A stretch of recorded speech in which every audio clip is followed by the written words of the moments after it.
할렐루야. 금요일 새벽에 오신 우리 성도님들을 환영하고 축복합니다. 우리 서로 인사하실까요?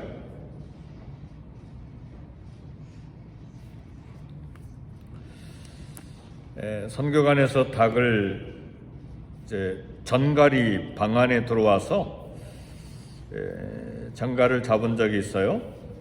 그래서 포르투게스를 가르쳐 주시는 독일 여자분 할머니 선생님에게 이야기를 했더니 닭을 암탉 2마리와 장닭을 주셔서 선물로 그걸 키우다 보니까 70-80마리가 됐어요. 근데 닭을 계속 키우면서 보니까 아침에 일어나서 저녁 때까지 하는 일이 계속 먹이를 찾아다니고 먹이를 쪼아대는 일만 하는 것을 봤어요. 네. 네. 그래, 이 닭이 하루 종일 하는 일이 먹이를 찾아서 먹이를 쪼아대는 일로 하고 저녁에 이제 닭장에 들어가서 잠을 자는 걸 봤어요. 왜냐하면 성교관을 짓고 남은 땅이 가로 30m, 세로 한 80여 미터가 약간 비탈길 숲속이었기 때문에 뭐 거기 들어가서 하루 종일 그렇게 하는 거예요.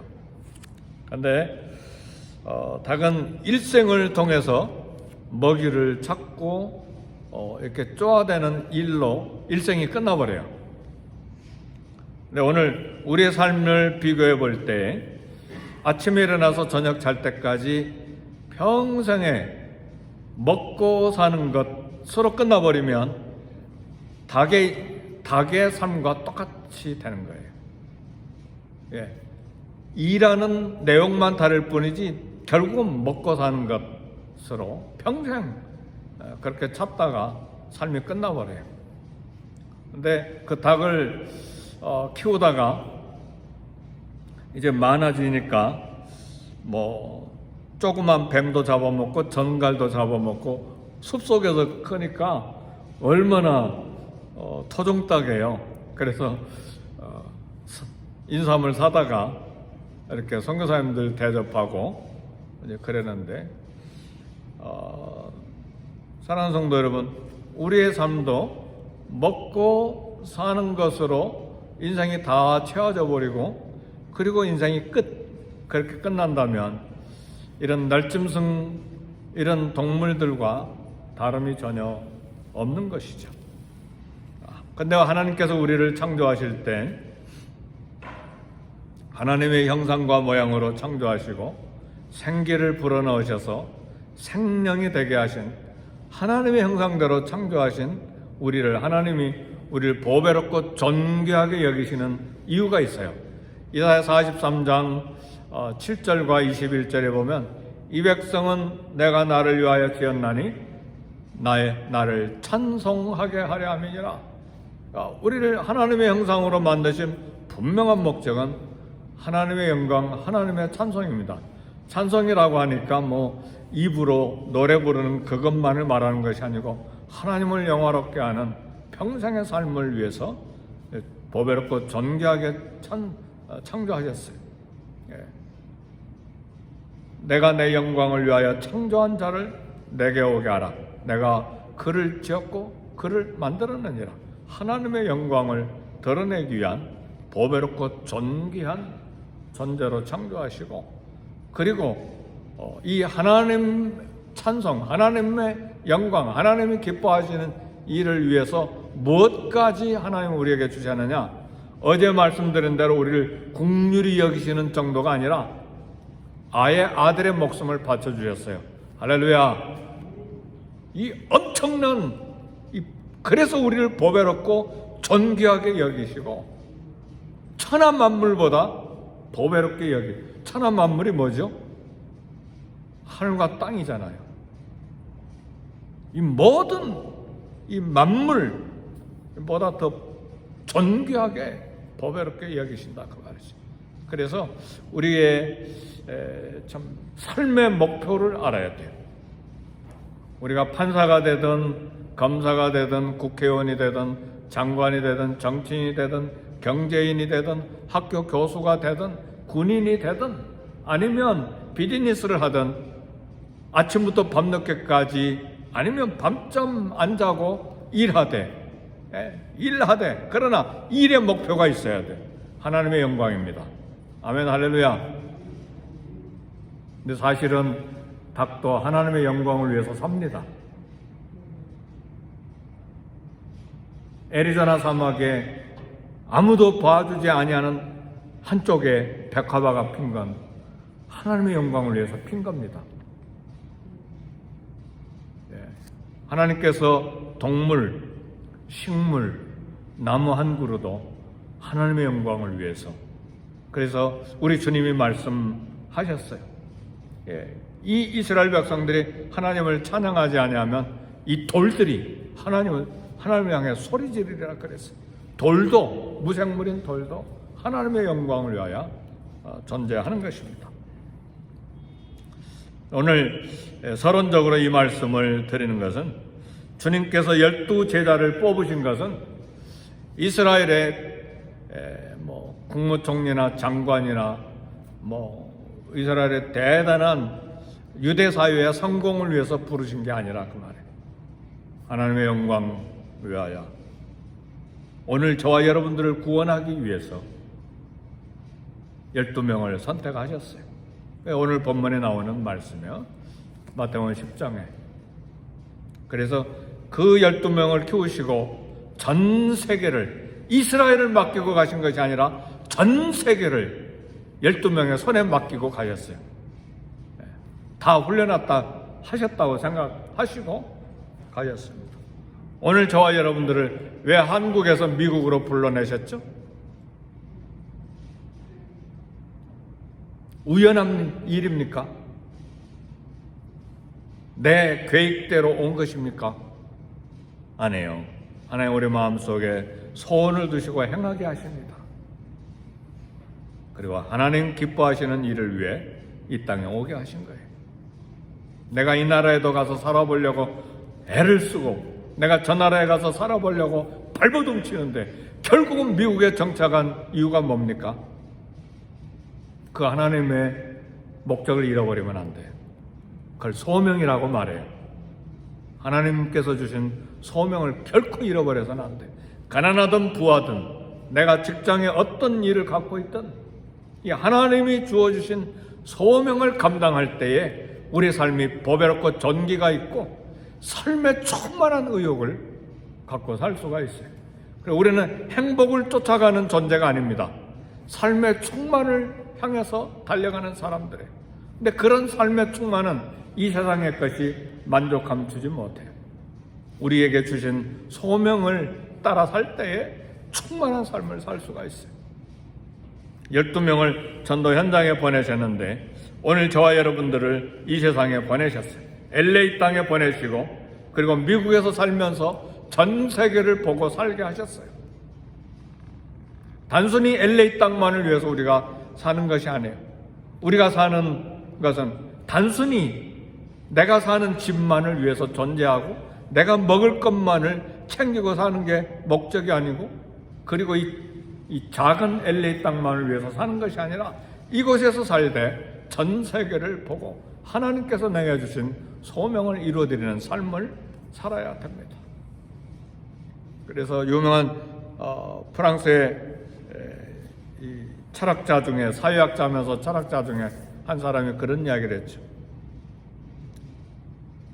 우리의 행동, 우리의 섬김 봉사는 지역적으로 하고 우리의 생각은 세계적으로 해야 된다. 그러니까 이 땅에 살면서 내게 주어진 삶을 하나님의 영광을 위한 충성된 삶을 살 때 세계를 보면서 살아야 된다 그 말이죠. 예, 우리 주님의 마음에 세계가 들어와 있으니까요. 근데 우리의 삶의 이 장소까지도 세계적으로 살아버리면 안 돼요. 그러면 여행만 하다가 삶이 끝나버려요.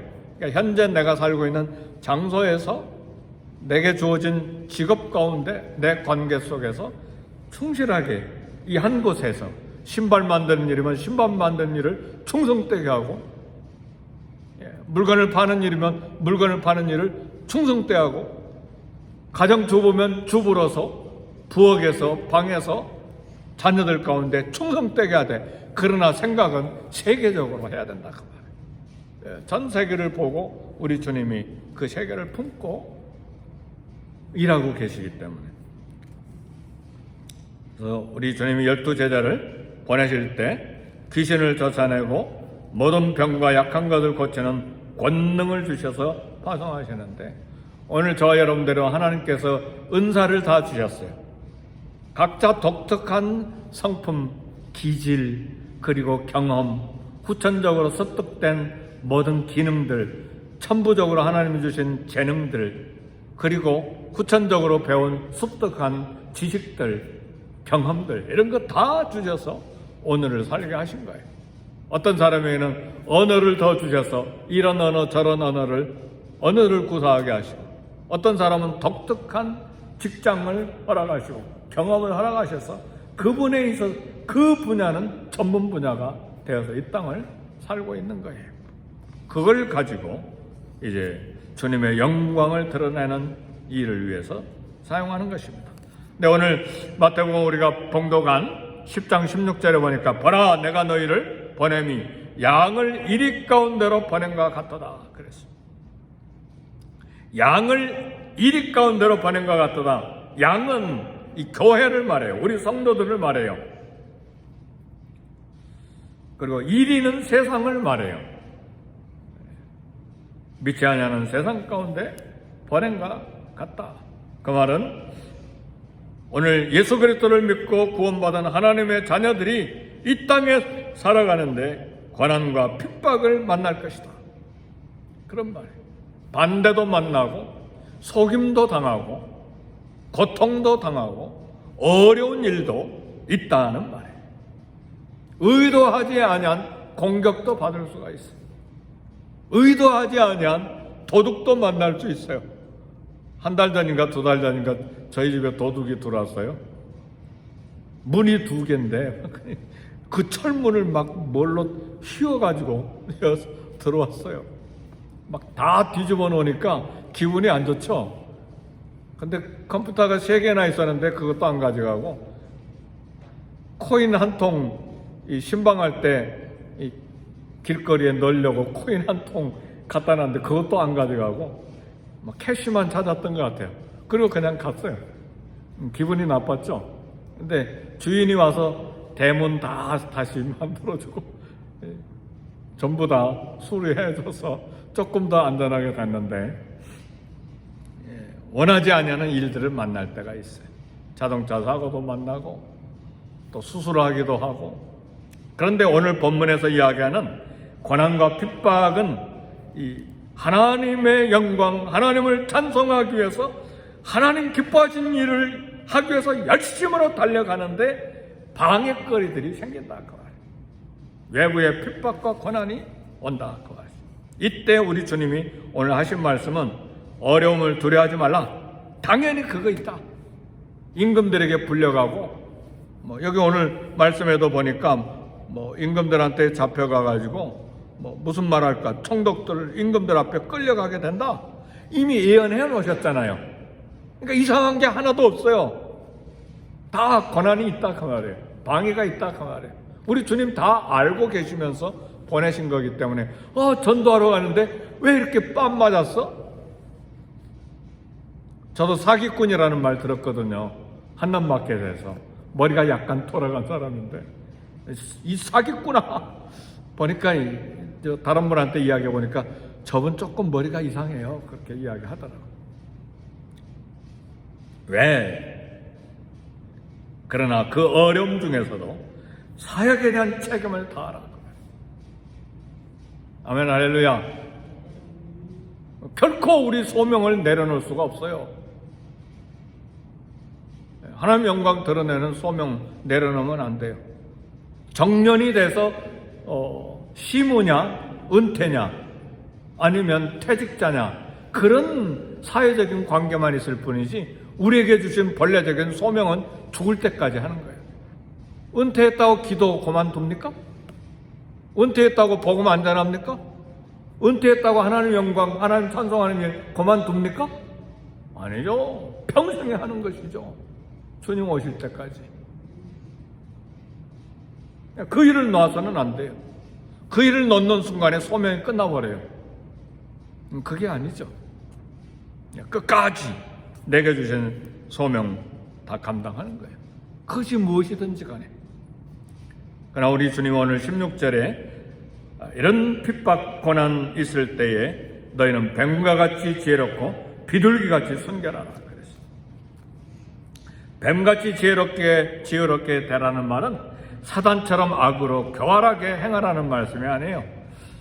뱀은 지혜의 상징으로 예를 드신 거예요. 우리 주님이.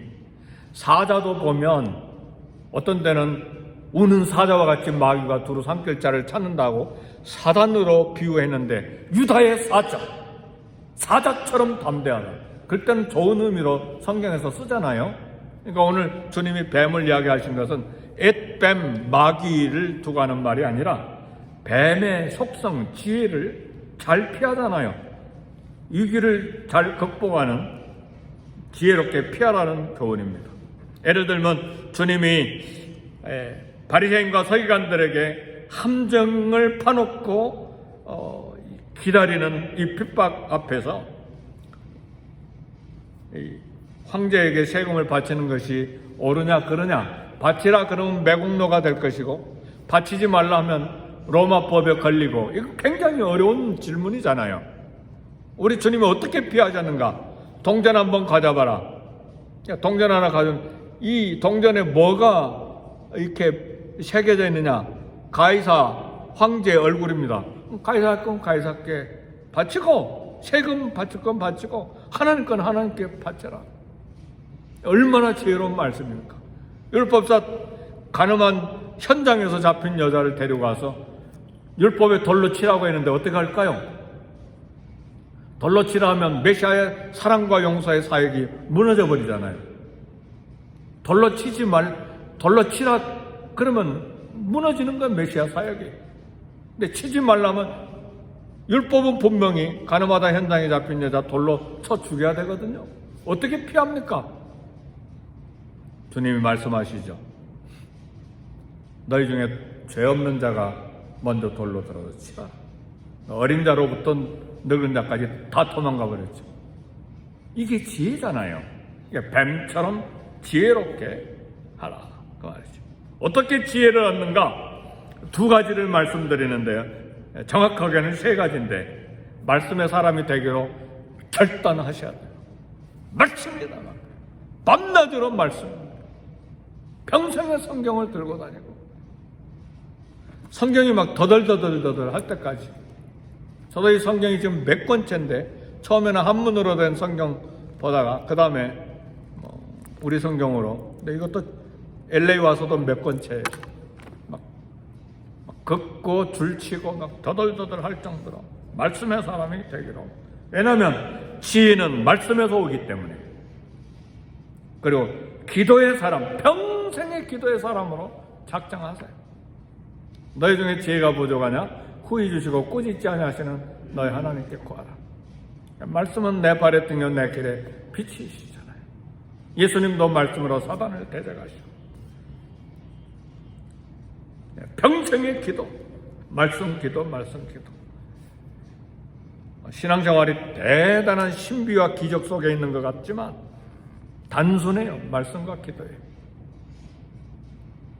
그리고 성령의 도우심을 구해야 합니다. 성령께서 지혜를 주시니까. 그래서 오늘 19절 20절에 보니까 무엇을 말할까 염려하지 마라. 성령께서 할 말을 주신다.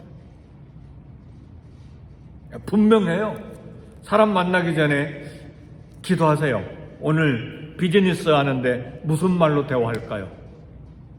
순식간에 몇만 부리고 왔다 갔다 할 수도 있잖아요. 그렇죠? 장로님? 네. 기도하세요. 기도. 오늘 무슨 말 할까요? 근데 반드시 지혜 주십니다. 왜요? 후히 주시고 꾸짖지 아니하신다고 말씀하셨거든요. 성령께서 하실 말을 주시도록 기도해야 됩니다. 비둘기같이 순결하라. 분노하지 아니한 손, 오염되지 아니한 순결의 상징이죠. 비둘기는 평생에 한 짝만을 짝짓고 살아요. 한 짝이 죽으면 더 이상 짝짓기 안 해요. 그런 순결성이 있어요. 그래 성령님도 비둘기 형상으로 표현이 됐어요. 그리고 제단에 드린 날짐승 중에 유일하게 비둘기만 날짐승 중에 제단에 드렸어요. 그러니까 순결의 상징입니다. 그러니까 이 땅에 소명을 가지고 살아갈 때에, 복음을 전할 때에, 하나님 앞에 헌신하고 봉사하고 수고하고 애쓸 때에 어려움이 오는데 뱀처럼 지혜롭게, 비둘기처럼 순결하게 하라 그 말이에요. 사랑하는 성도 여러분, 그래서 불의와 죄와 타협하지 아니하는 신앙의 순결성을 유지할 것을 강조하면서 또 피할 것은 피하라고 하신 것이죠. 그리고 예수님도 피해서 가시잖아요. 고향에 가셨다가 막 낭떠러지게 떨어져서 죽이려고 하시니까 우리 주님이 싹 피하시잖아요. 그죠? 그리고 십자가에 달려 돌아가실 때를 아시기 때문에 예루살렘에 들어가는 거 조심하시고 마지막에는 예루살렘으로 걸어가시죠. 흔들림 없이. 그리고 골고다까지 올라가셨어요. 복음 전파와 주님을 섬기는 모든 헌신과 수고가 우리의 소명입니다. 성도 여러분, 오늘 어떤 직장을, 어떤 그런 직업을 가지고 계십니까? 그것은 도구요, 수단입니다. 판사, 그 우리의 목표 아닙니다. 그건 도구요, 수단입니다. 부자 되는 거, 그것도 우리의 목표 아니에요. 수단과 도구일 뿐입니다. 대학 교수, 우리의 목표 아니에요. 수단과 도구일 뿐이에요. 목사, 선교사, 우리의 목표 아니에요. 수단과 도구일 뿐이에요. 우리의 소명을 이루기 위한, 하나님께서 내게 주신 사명을 감당하기 위한 도구요, 수단일 뿐입니다. 그래서 일정한 연령이 되면 은퇴하잖아요. 그렇죠? 그러나 우리의 소명은 끝까지 계속되는 거예요.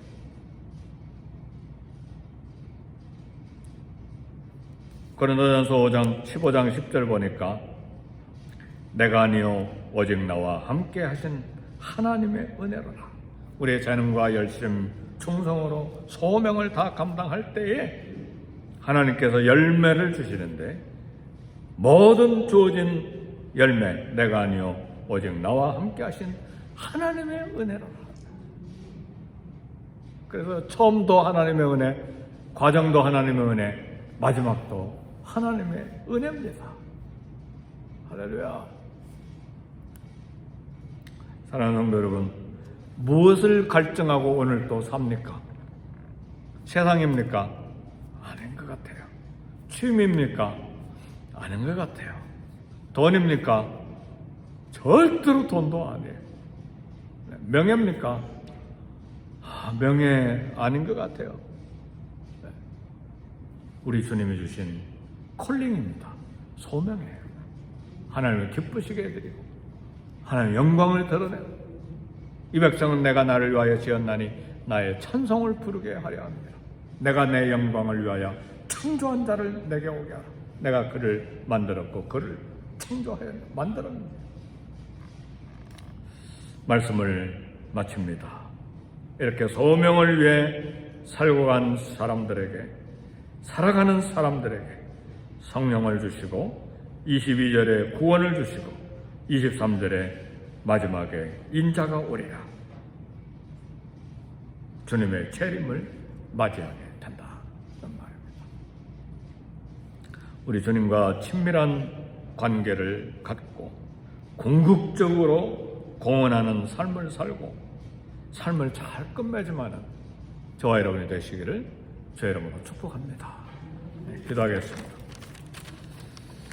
말씀을 생각하시고 소명을 위해서 다시 새롭게 삶을 목표를 정하고 기도하시되, 교회를 위해서 기도하시고